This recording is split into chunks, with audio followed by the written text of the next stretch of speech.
guys, my name's Sam. I'm the official look after the audience guy. So on the count of three, give me a big loud clap. 1, 2, 3. If you're clapping like this, that's utterly useless to us. We need a full proper, oh yeah, that's the stuff. So, believe it or not, that is what I do for a job. Sometimes it's good. Opinions about people's answers. I'm gonna sit in the audience with you. You'll hear me going like, oh yeah, that's a good one. Please join in with me. Sometimes people don't join in with me and it makes me sound like an idiot. A comedian with MS, this is what I do, this is who I am. I really like it, it's good. The comedian part of it, the MS thing could go away and I'd be all right.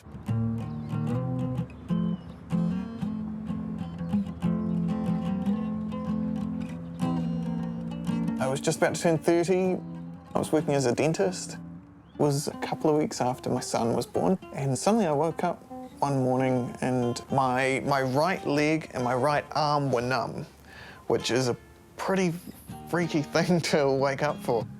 So yeah, we went down to the hospital and talked to the doctors about it, and many stages later it turned out I had MS.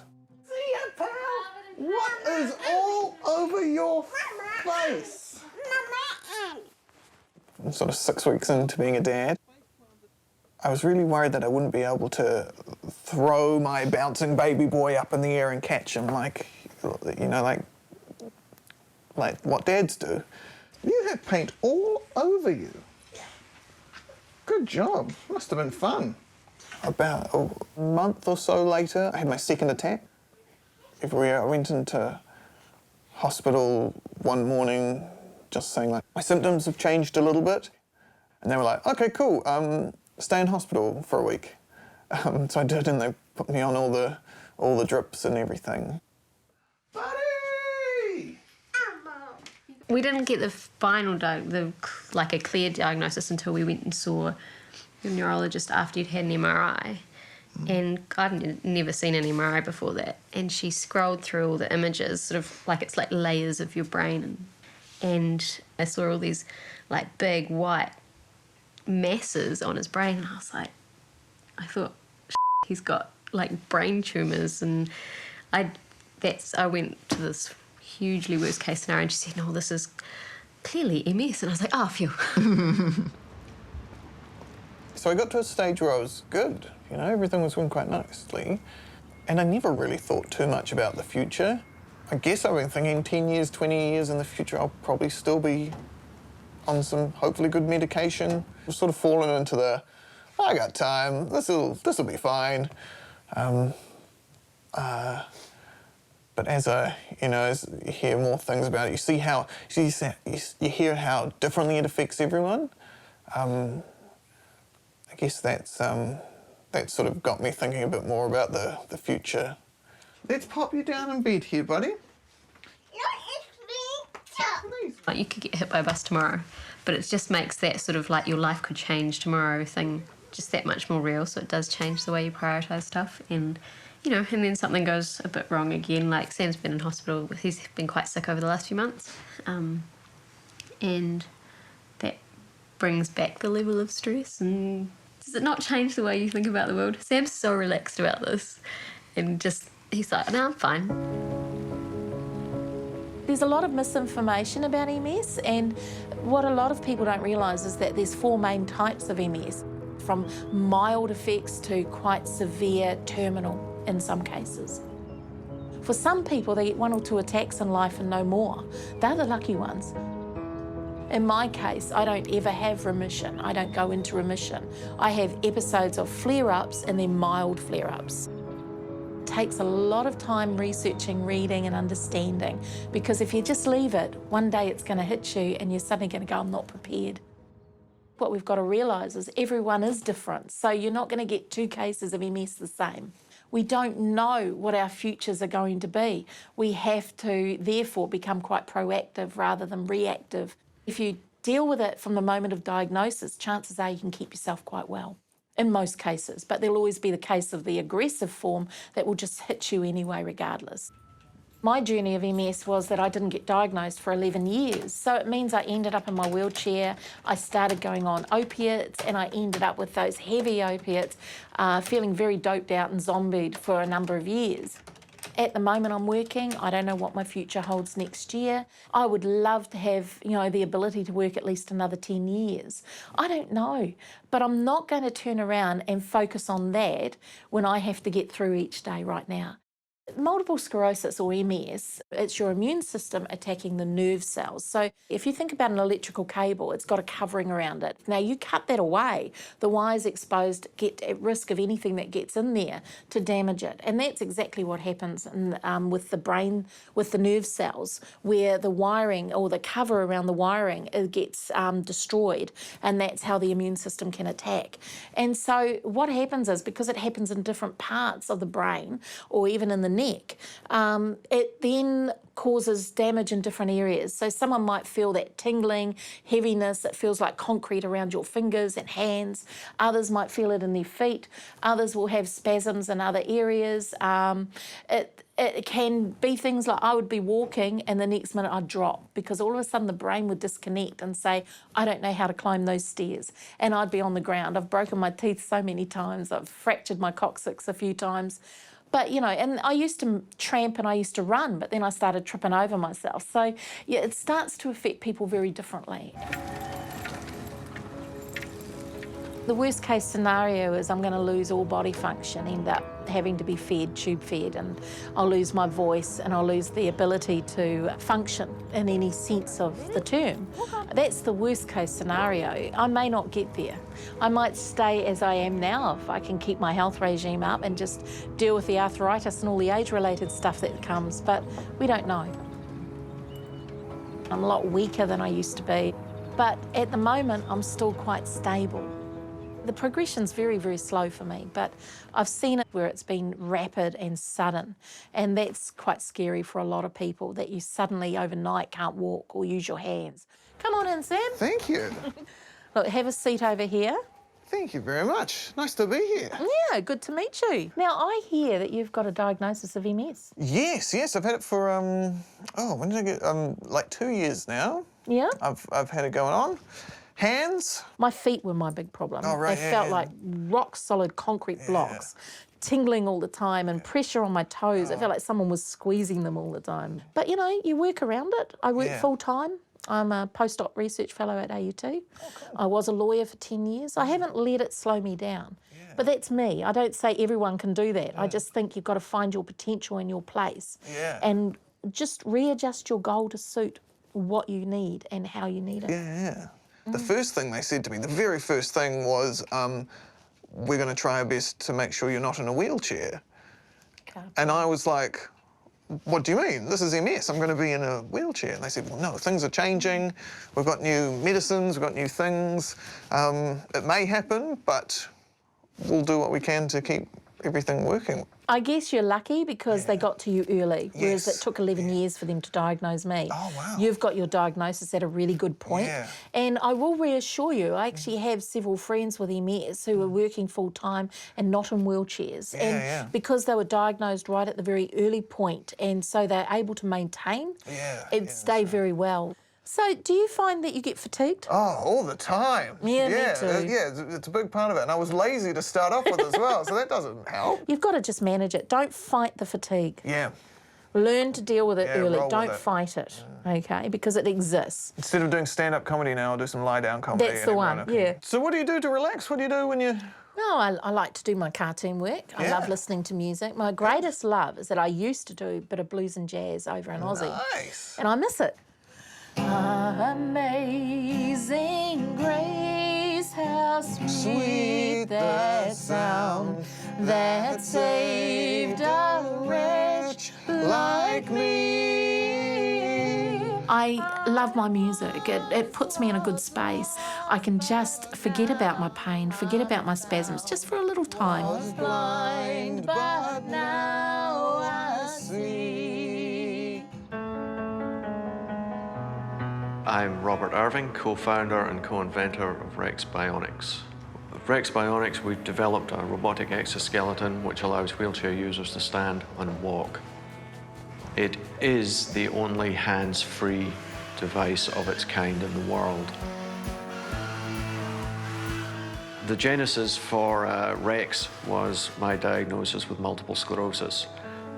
I called my best friend, Richard, and we had a chat, and what came out of that was, let's design a set of robot legs. Originally, it was designed for me in case I needed it, but once we discovered we could actually achieve this, we realized there was potential for an awful lot of other people around the world to benefit from it.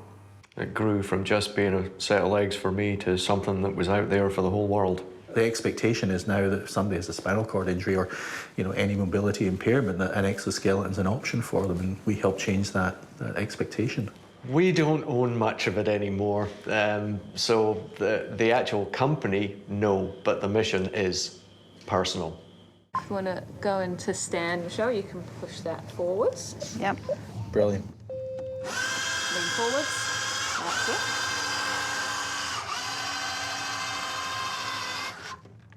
All right, well, let's go for a little walk.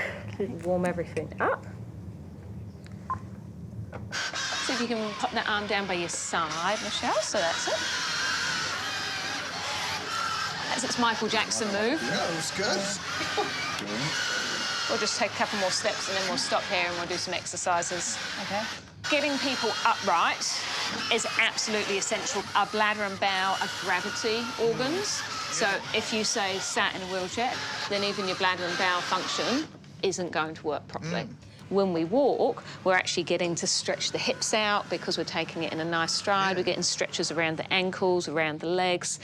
And one of the main things that happens when you come upright is that you're actually waking up parts of the brain that don't really work that much when you spend your whole time sat. What the Rex is from a rehab point of view. So Michelle, we can actually be doing core work and getting everything moving.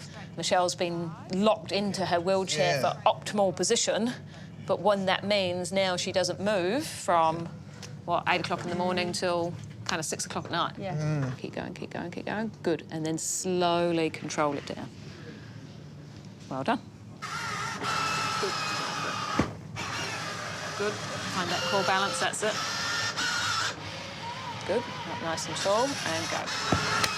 Good. Now, that's it. Got to wait for it to ground, OK? Too fast. How do you feel after one of those? I feel really good. I feel as if we've worked out everything. A lot of rehabilitation is boring to the person doing it. To do this is a whole new avenue that's opened up. What age were you when you got MS?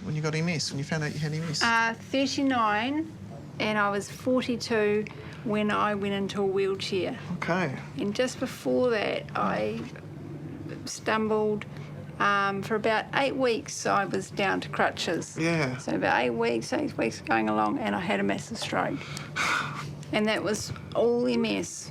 Okay, It caused me to have a stroke. Who would think? Yeah. It is very common for MS people to fall to stroke.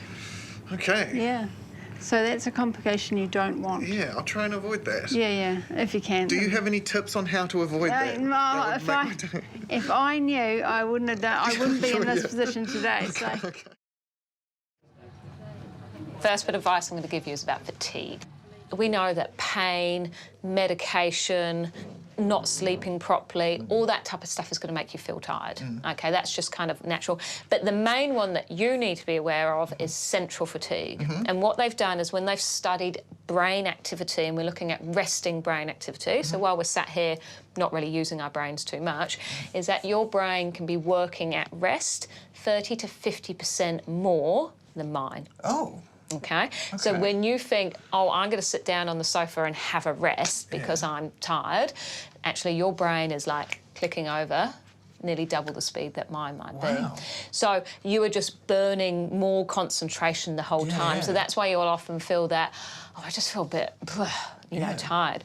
So what you have to do is that if you ignore it, it's not going to go away. It's only actually going to get worse and just be there. So you do have to proactively manage it. So what you need to do is basically schedule in a 20-minute rest at least once, if not twice a day. And we're talking complete rest. Okay. No mobile phone, no TV, no radio, no nothing, okay? So you've actually got to switch off your visual, your auditory systems, everything like that. All right, so the next thing that's probably really key for me is what you do exercise-wise. So the treatment of MS has radically changed over the last few years, okay? It used to be very negative, because it used to be like, it's a degenerative neurological condition. Sorry, there isn't really any meds that help, and there isn't much that you can do. You're going to be tired. Don't exercise too much because you'll tire yourself out, etc., etc. And then what we've realised that that's completely wrong from an exercise perspective. And what we've got now is a question I like to put out to people. Are people actually progressed with their MS, or have they got weak and deconditioned because they've done nothing? Because we know the less you do physically, the weaker you're going to get, the more unfit you're going to get, the harder life is anyway to function, okay? So what we now know is that when you work vigorously hard, so I'm talking puffing, panting, like sweating, we're looking at like 70 to 80% of predicted heart rate max, so going for it. That is when you release a hormone from your skeletal muscle called BDNF. It's brain-derived neurotrophic factor. Goes into the blood-brain barrier, crosses that, and it increases the synaptic activity, which promotes things like remyelination. Wow. So the more you can do to make yourself stronger, fitter, the better you'll be, because that's what promotes the body into plasticity and remyelinating, remodelling stuff.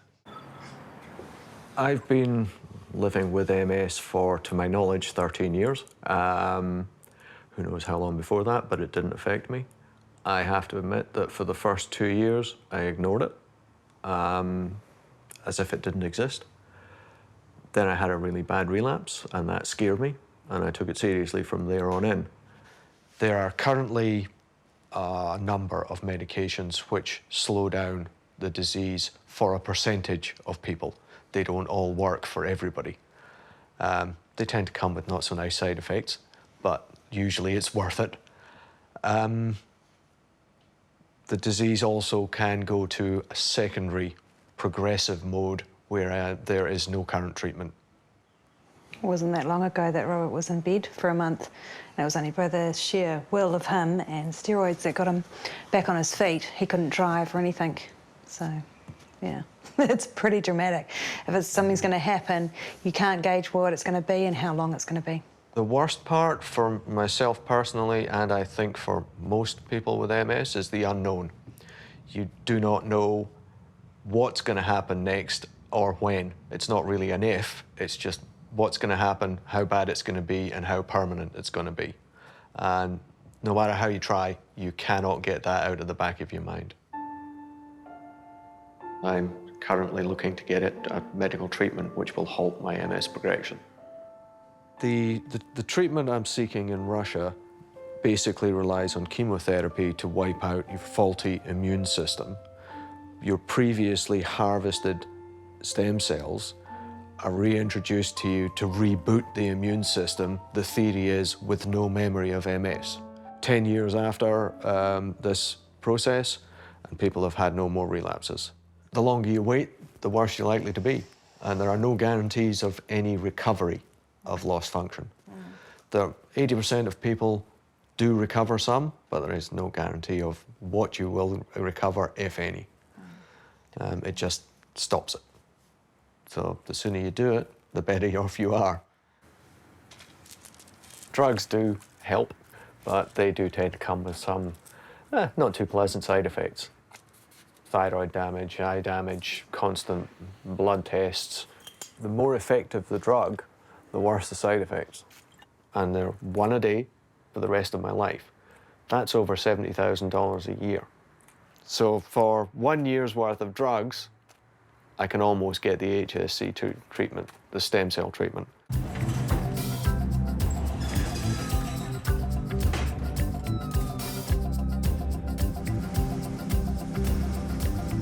This is my favorite toy, a 1986 Audi GT Coupe. Unfortunately, I'm going to have to say goodbye to it now. I have to sell it to try and raise some money towards my treatment in Russia. Even though I spent 3 years and more money than I care to count on this baby, in reality, it's not that hard a decision. Toy or health. health has to come first. So I've got to say goodbye to it. I'll never make my money back on it, but hopefully I'll raise enough to go partway towards getting to Russia. Treatment in Russia costs around, well, not around, it costs 50,000 US dollars. They are one of the cheaper places in the world that do the treatment and have done probably more than anyone else because they're slightly cheaper. It's a big investment in money. Don't have that kind of money lying around spare, have to try and pull it together. Selling this as part of that goal. Hey, I hear you're going to Russia. You're getting the stem cell thing. Plan to go to Russia, Moscow. The stem cell name is a little bit of a misnomer. Oh, okay. It's a combination. They treat you with chemotherapy.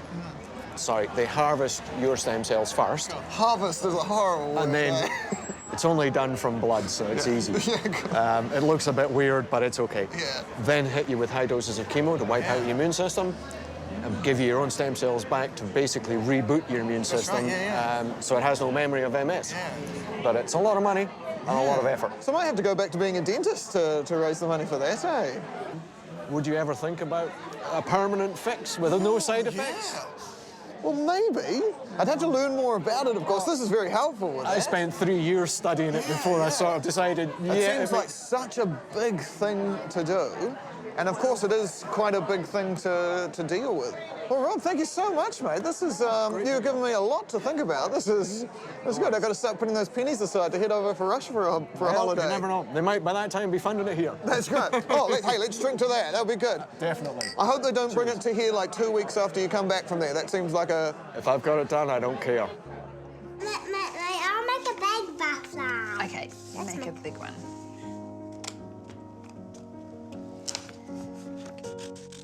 I was diagnosed with MS about 3 years ago. I lost the feeling of my legs. I went to my doctor and he said, oh, you've just overdone it, pinched a nerve or something. And I took a week off and it ended up turning into like a 6-week process. Finally got to the hospital and had an MRI, and that's when they confirmed that it was MS. We met over our styles. Yeah. So when I was diagnosed, I was really upset because my husband's in a wheelchair. He had a spinal cord injury probably about 15 years ago, and I always sort of thought my role is the caregiver and I was going to look after us, you know. And now it's sort of that unknown. At the moment, I'm okay, but I could later on end up in a wheelchair. So the two of us will be rocking around in our wheelchairs. I've kind of gone and thought, well, life's too short. I'm just going to do whatever I feel like doing. I didn't want to be that, oh, there's that mum with MS, or, you know. And I was really careful about who I talked to about it as well, because I didn't want to be that, oh, no, she's going to come and talk to us about it, you know, or, and I didn't want to be all me and, oh, poor me. Yeah, so I've just tried to, like, live every day and, you know, make the most of things. I do wonder what I'll be like when I'm older and just how it's going to affect our family life.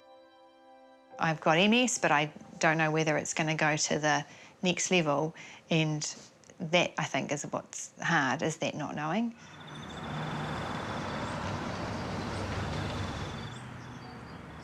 Unfortunately, haven't been able to pull together all the funds to get to Russia, so I've had to postpone that for now. I still very much want to go. It's just going to take a little bit longer. It's very disappointing that we didn't manage to make it on this trip. I'm now back in the queue to get another appointment, but we'll continue saving as much money as I can to get to that appointment whenever it might be in the future. My age is starting to count against me. I'm getting very close to the cut-off age for them being happy to do it, presumably because the chemo is so hard on the body. So the sooner the better is basically the way, before I have another relapse, would be a good thing.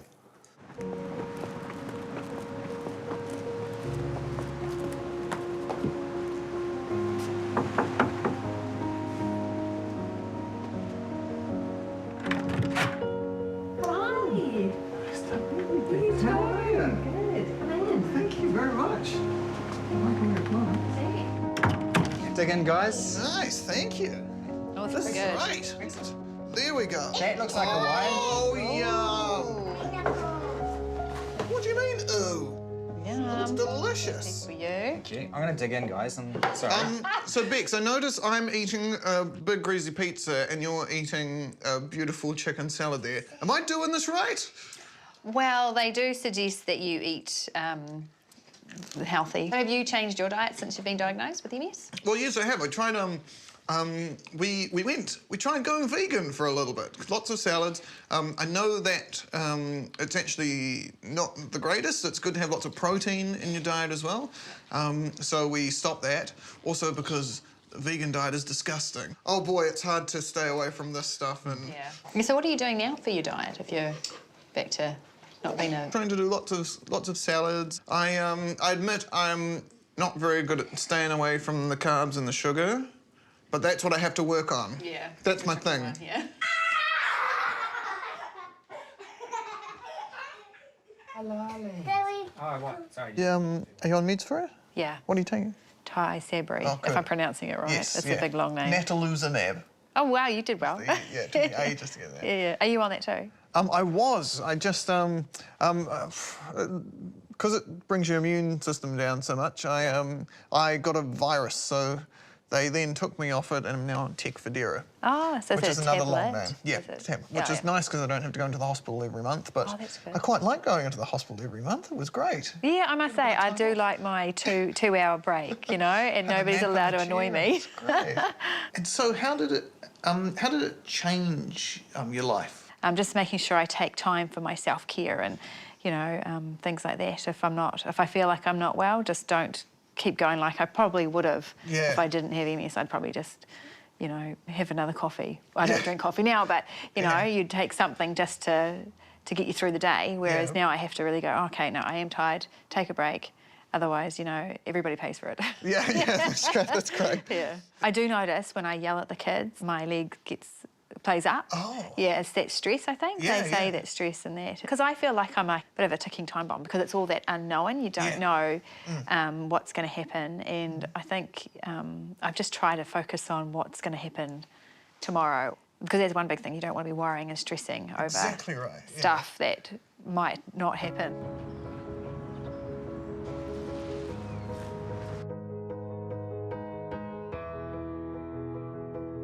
So this is me, I guess. I have MS. It's not great, but what meeting all these people over the last little while has shown me is that it's also not the end of your life. MS is a big, life-changing, crappy thing, but that I think Sam just has the right attitude, that he will always make the best of it for as long as we can possibly make it. It won't affect how we enjoy life.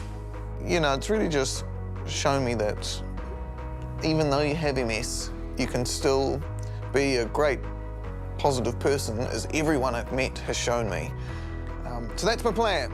Keep going strong, a few slight little changes, keep being the positive person I've always been, right? Yes, right. Great.